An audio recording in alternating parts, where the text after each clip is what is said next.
మాకు డబ్బులు ఇవ్వకుండానే మా భూములలోకి వస్తున్నారు, మా దానిలోకి డబ్బులు ఇవ్వకుండానే ప్రాజెక్ట్ పనిచేస్తున్నారు. నేను ఇక్కడ ఇంజనీర్లు ఉన్నారు, ఏజెన్సీలు ఉన్నారు, వాళ్ళు డిటి వాళ్ళు కూడా ఉన్నారు. ఒకటి గుర్తుపెట్టుకోండి, ఒక ఎమ్మెల్యేగా నాకు మన నియోజకవర్గ ప్రజల యొక్క మంచి చెడులు తప్ప నాకు వేరేదేం ఇంపార్టెన్స్ కాదు.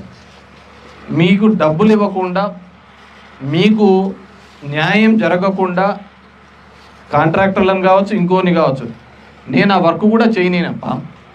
మీ ప్రాంతంలోకి నేను ఇంతకుముందు వచ్చినప్పుడు కూడా చెప్పాను, మనకు ఆమోదయోగ్యమైన డబ్బులు వస్తేనే వాళ్ళతో పని చేయిస్తామని కూడా చెప్తున్నాను. అర్థమవుతుందా?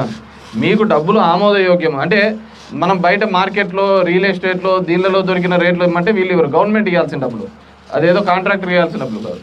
మామూలుగా దానికంటే కూడా ఏదైతే ఉందో దానికంటే ఎక్కువ ఇప్పించే ప్రయత్నమే చేస్తున్నాం. గతంలో కూడా పొడరాలపల్లి గ్రామస్తులు కూడా సర్వేకి దానిలోకి రాయకుంటే నేను వాళ్ళకి ఓటే చెప్పాను. ఆ రోజు కూడా సర్వే చేయకపోతే ఏ భూమి పోతుంది, ఎవరికి ఎంత నష్టం వస్తుందని చెప్పలేం కదా. అది వచ్చిన తర్వాత ఆ నష్టపరిహారం ఎంతైతే ఉంటుందో, ఆ నష్టపరిహారం కావాలంటే ఇంత కాదు, దీనికంటే ఎక్కువ కావాలి, అది దాని మీద ఫైట్ చేస్తాం. వాళ్ళు ఇస్తే పని చేయిస్తాం, లేదంటే పని చేయనీము.